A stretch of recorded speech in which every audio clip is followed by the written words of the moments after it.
शहर के एक बाहरी हिस्से में मल्टीनेशनल कंपनी में काम करने वाले एक सेल्स मैनेजर अपनी पत्नी और 2 बच्चों के साथ रहते थे। वे रोज सुबह काम पर निकल जाते और देर शाम को घर लौटते। एक बार कुछ चोरों ने मैनेजर के घर चोरी करने का मन बनाया। चोरी करने के 2-4 दिन पहले वे उनके घर के आसपास चक्कर लगाने लगे और उनकी गतिविधियों पर नजर रखने लगे। एक दिन चोरों ने एक अजीब सी चीज देखी। मैनेजर साहब जब शाम को घर लौटे तो वह घर में घुसने से पहले बगीचे में लगे आम के पेड़ के पास जाकर खड़े हो गए। उसके बाद उन्होंने अपने बैग में से एक एक कर कुछ निकाला और पेड़ में कहीं डाल दिया। चूंकि उनकी पीठ चोरों की तरफ थी, इसलिए वे ठीक से देख नहीं पाए कि आखिर मैनेजर ने क्या निकाला और कहां डाला। खैर, इतना देख लेना ही चोरों के लिए काफी था।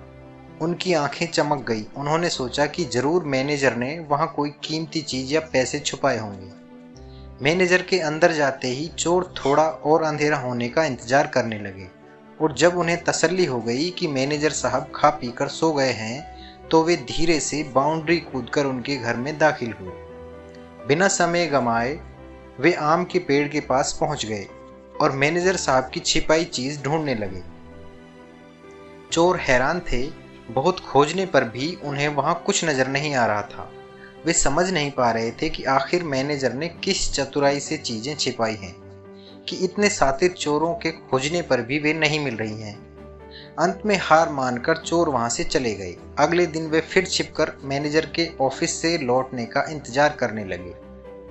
रोज की तरह मैनेजर साहब देरी से घर लौटे। आज भी वे घर में घुसने से पहले उसी आम के पेड़ के पास गए और अपने बैग से कुछ चीजें निकालकर उसमें डाल दी। एक बार फिर चोर सबके सो जाने पर पेड़ के पास गए और जी जान से खोजबीन करने लगे, पर आज भी उनके हाथ कुछ नहीं लगा।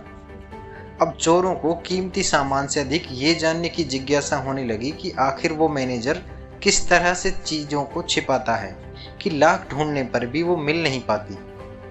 अपनी इस जिज्ञासा को शांत करने के लिए वे संडे की सुबह शरीफों की तरह तैयार होकर मैनेजर साहब से मिलने पहुंचे। उनका लीडर बोला, सर देखिए, बुरा मत मानिएगा, दरअसल हम लोग चोर हैं। हम लोग कई दिन से आपके मकान में चोरी करने का प्लान बना रहे थे, लेकिन जब एक दिन हमने देखा कि आप ऑफिस से लौटकर आम के पेड़ में कुछ छुपा रहे हैं तो हमें लगा कि बस काम हो गया। हम आराम से आपकी छुपाई चीज लेकर गायब हो जाएंगे और चोरी का माल आपस में बांट लेंगे। पर पिछली 2 रात हम सोए नहीं और सारी कोशिशें करने के बाद भी हम वो चीज़ ढूंढ नहीं पाए जो आप रोजाना वहाँ छिपाते हैं। कृपया आप ही हमें इस पेड़ के रहस्य के बारे में बताएं। उनकी बात सुनकर मैनेजर साहब जोर से हंसे और बोले, अरे भाई, मैं वहाँ कुछ छिपाता नहीं हूँ। फिर आप रोज शाम को बैग से निकाल कर वहाँ क्या डालते हैं? लीडर ने आश्चर्य से पूछा। देखो, मैनेजर साहब गंभीर होते हुए बोले, मैं एक प्राइवेट जॉब करता हूँ, वो भी सेल्स की।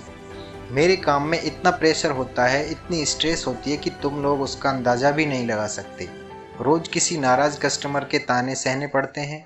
रोज सेल्स टारगेट को लेकर बॉस क्लास लगाता है। रोज ऑफिस पॉलिटिक्स के कारण दिमाग खराब होता है। मैं नहीं चाहता इन सब नेगेटिव बातों का असर मेरे प्यारे बच्चों और परिवार पर पड़े।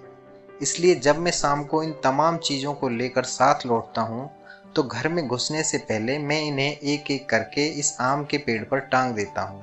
और कमाल की बात यह है कि जब मैं अगली सुबह इन चीज़ों को पेड़ से उठाने आता हूँ तो आधी तो पहले से ही गायब हो चुकी होती हैं, यानी मैं उन्हें भूल चुका होता हूँ, और जो बचती हैं मैं उन्हें अपने साथ ले जाता हूँ।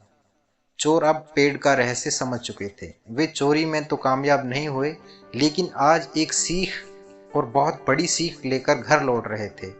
दोस्तों, न जाने क्यों इंसान अपनी लाइफ को खुद ही टफ बनाता जा रहा है।